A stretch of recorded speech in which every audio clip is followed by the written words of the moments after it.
할렐루야. 우리 함께 한번 기도드리십시다.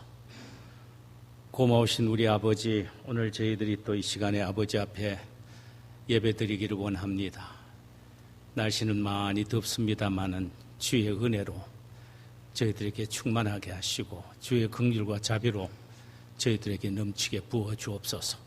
오늘 이 시간 예배를 통해 영광 받으시고 우리 모두에게 넘치는 은혜를 부어 주옵소서.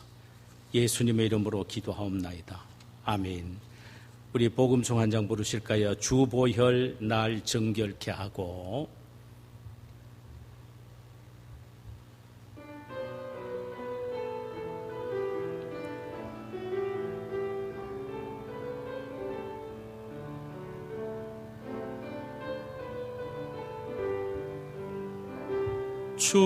주보혈 날 정결케 하고 주보혈 날 자유케 하니 주 앞에 나 예배하는 이 시간 나의 모든 것을 주께 드리네.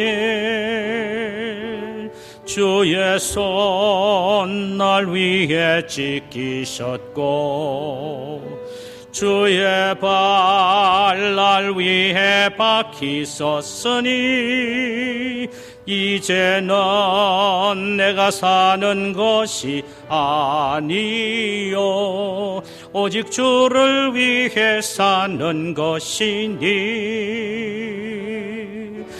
주의 손에 나의 손을 포개고 또 주의 발에 나의 발을 포개어 나 주와 함께 죽고 또 주와 함께 살리라. 영원토록 주 위에 살리라. 주의 손에 나의 손을 포개고 또 주의 발에 나의 발을 포개어 나 주와 함께 죽고 또 주와 함께 살리라. 영원토록 주 위에 살리라. 주의 손에 나의 손을 포개고 또 주의 발에 나의 발을 포개어 나 주와 함께 죽고 또 주와 함께 살리라. 영원토록 주 위에 살리라. 주 위에 살리라. 우리 하나님의 말씀을 함께 보실까요? 구약성경 요엘서 1장 15절에서 2장 3절까지입니다. 요엘서 1장 15절에서부터 2장 3절까지입니다.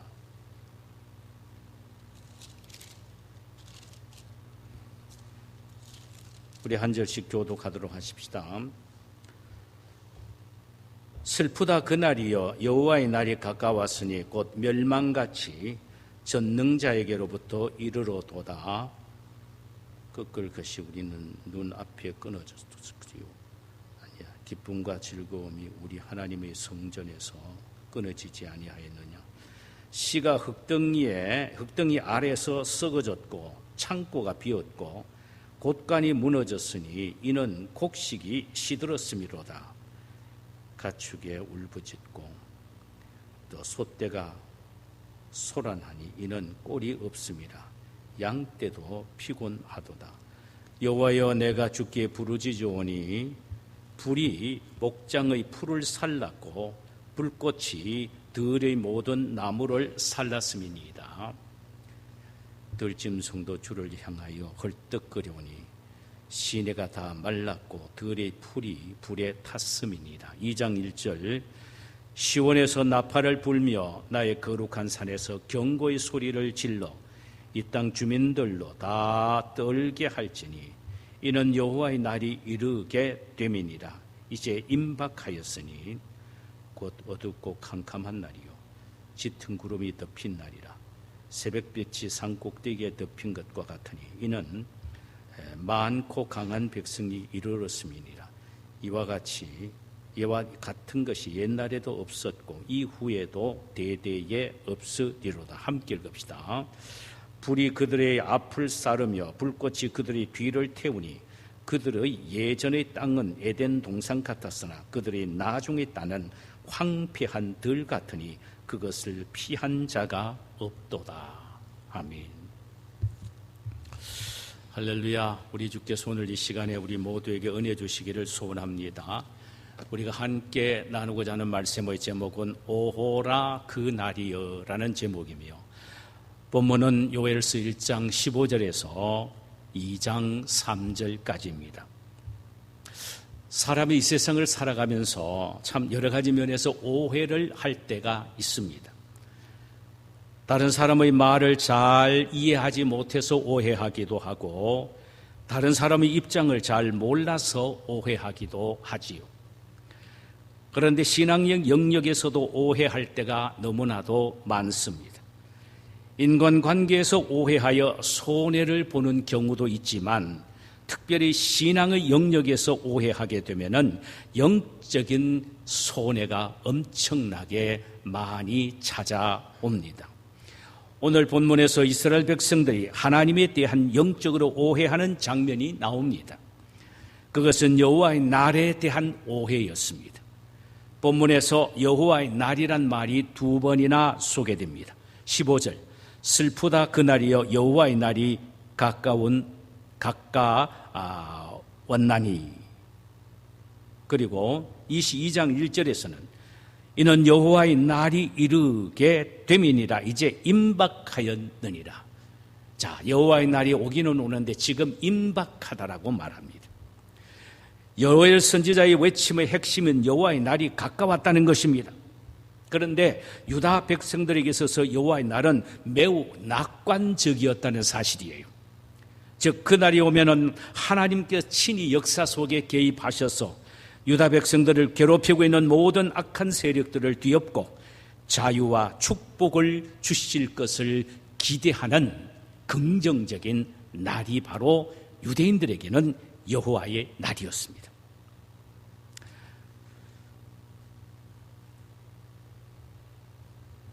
사실 그들의 조상들은 이 영광스러운 회복과 또 보호와 축복의 여호와의 날을 경험했고, 지금 그 후손들이 이 여호와의 날에 대한 기대를 잔뜩 갖게 합니다. 그럼 그들의 조상들이 경험한 여호와의 날이 도대체 무엇이었습니까? 애굽에 내리신 재앙의 날이었습니다. 하나님이 바로를 항복케 하신 마지막 10번째 재앙인 장자치는 재앙의 날이 바로 여호와의 날이었습니다.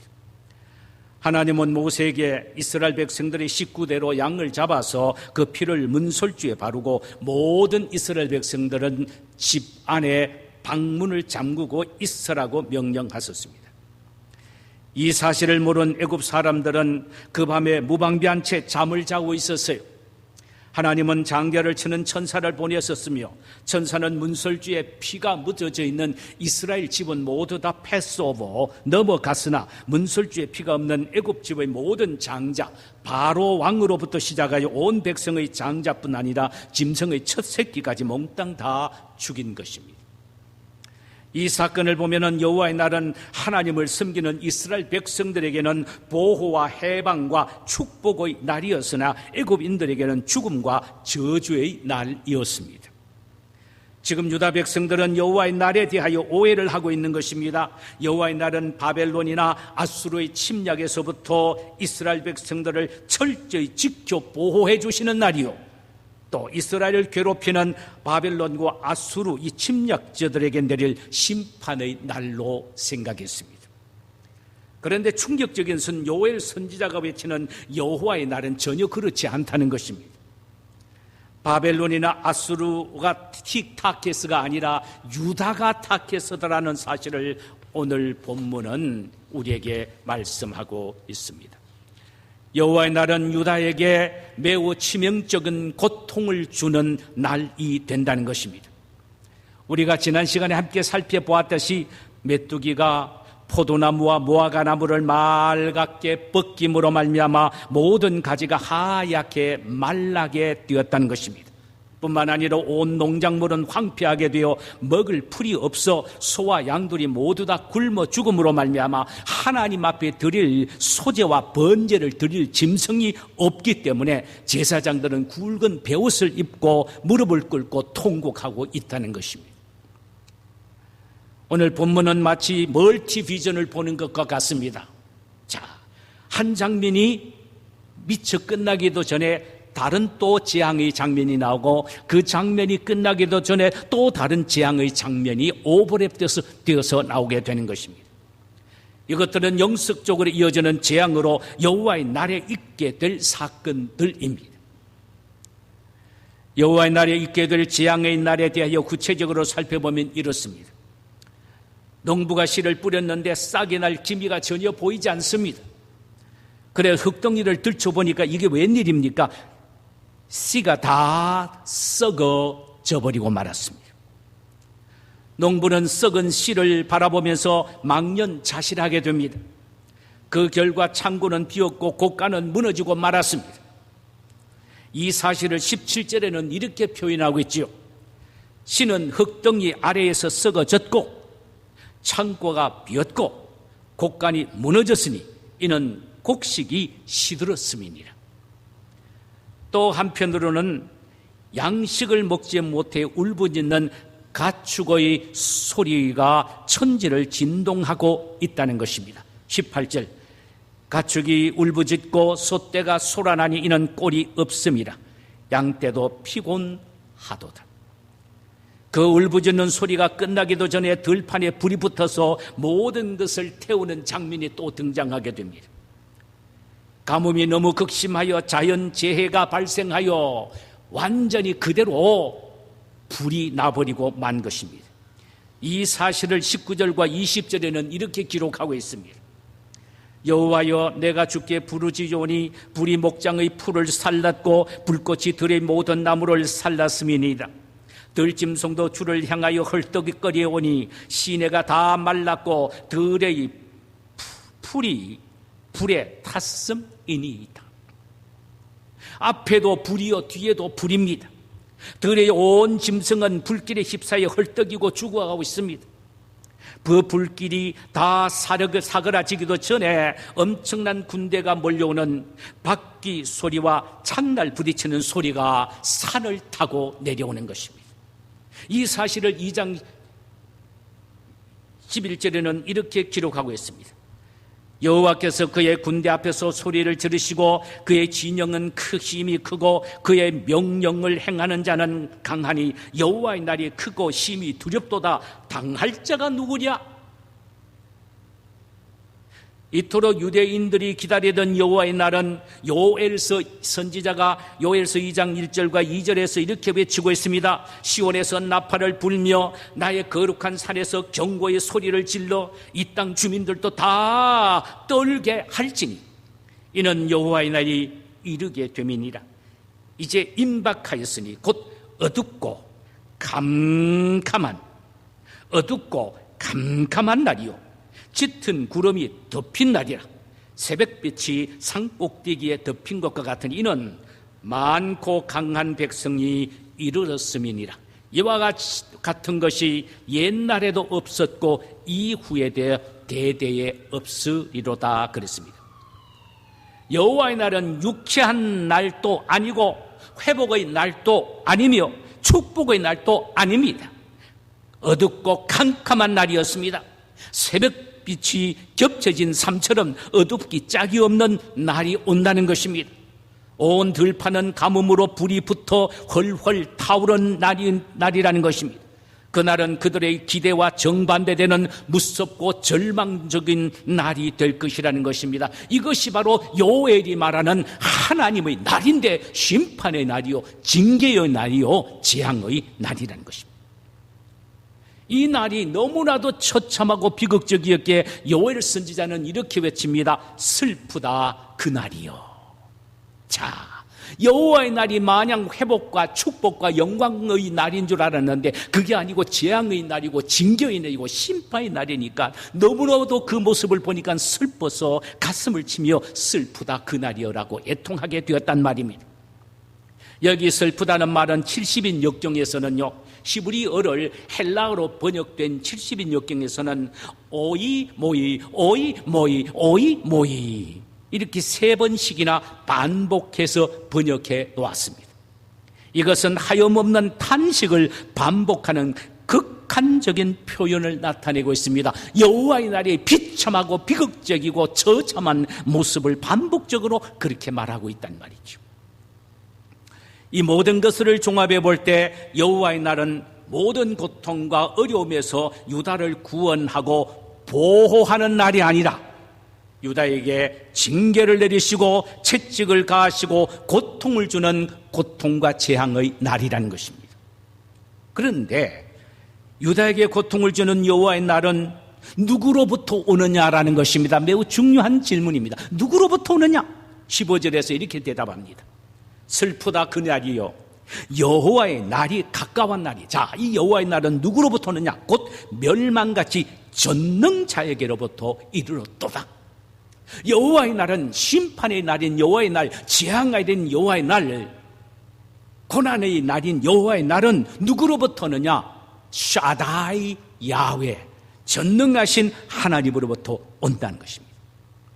하나님이 유다에게 고통의 날, 재앙의 날, 심판의 날, 고난의 날을 주셨다는 것입니다. 여기 사용된 하나님의 이름을 샤다이, 즉 전능하신 하나님이라는 말입니다. 유다 백성들은 하나님을 전능자로 부르기를 매우 좋아했습니다. 샤다이 야훼, 전능하신 하나님을 부르기를 너무나도 좋아했습니다. 그들을 모든 악에서 보호해 주시고 건져 주시는 전능하신 사다이 하나님을 즐거이 그들은 불렀다는 말입니다.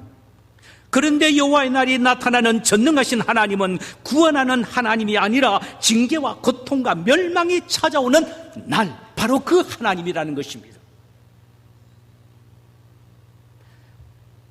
그러므로 유다에게 찾아온 여호와의 날은 구원의 날이 아니라 멸망의 날이요, 징계의 날이고 환난의 날이라는 것입니다.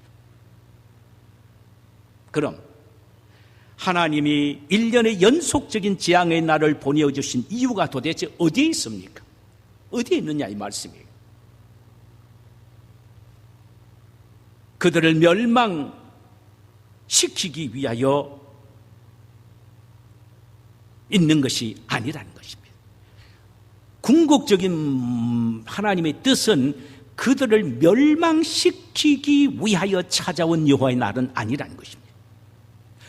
회개하여 돌이키면은 다시 회복시키고 축복의 날로 바꿔주는 여호와의 날이 된다는 말씀입니다. 바로 이 의도를 갖고 하나님은 진노와 환난과 재앙의 여호와의 날을 가슴에 안고 이스라엘에게 찾아오신 것입니다.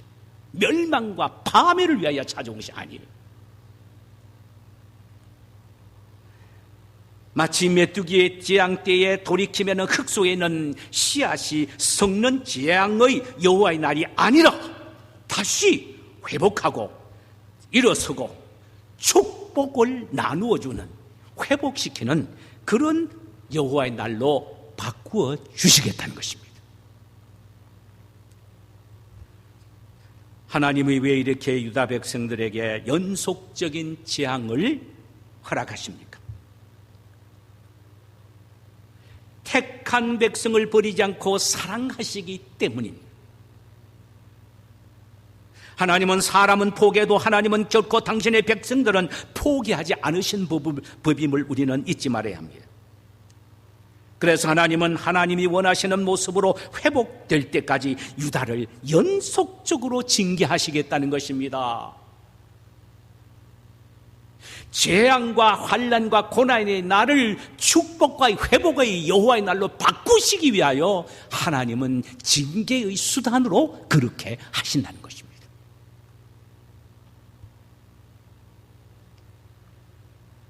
사실 유다는 영적인 자존심을 지키며 하나님을 결코 떠나지 않았습니다.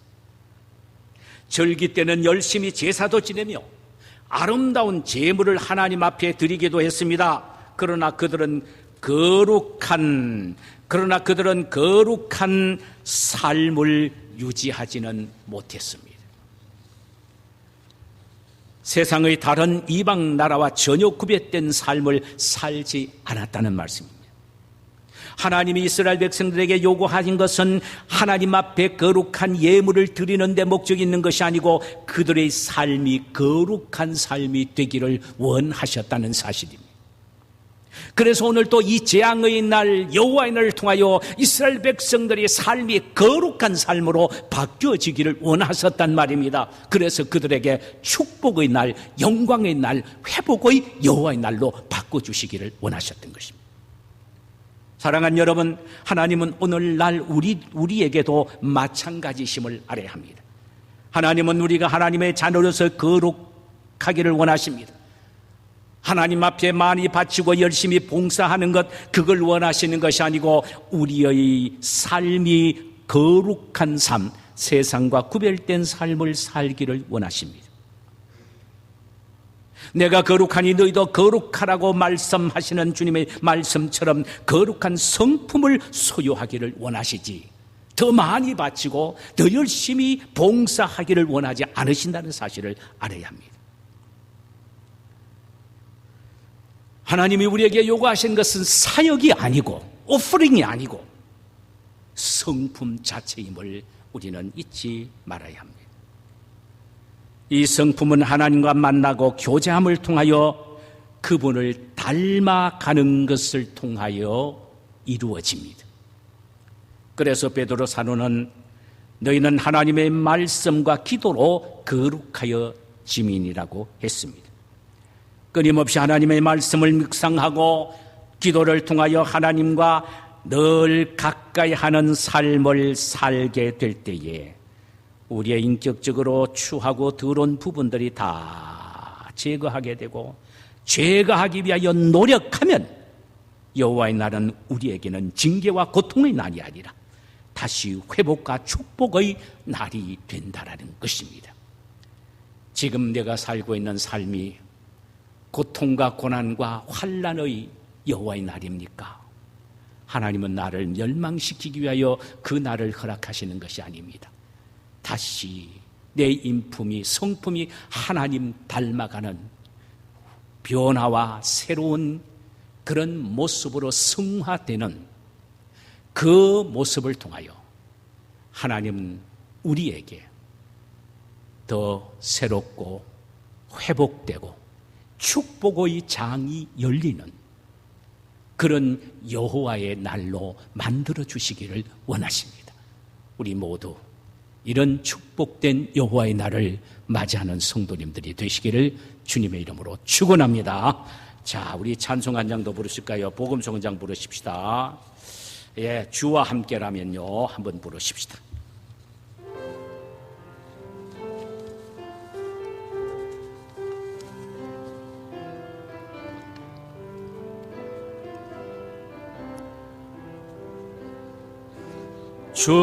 주와 함께라면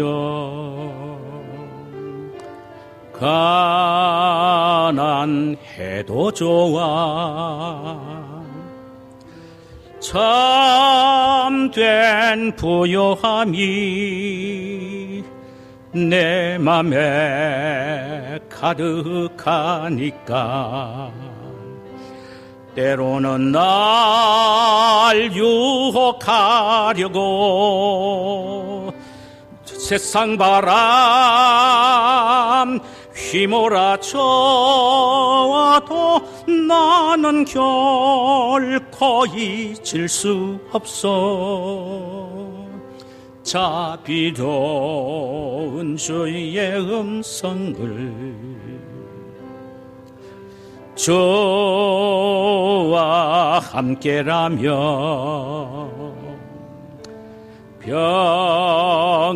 병들어도 좋아,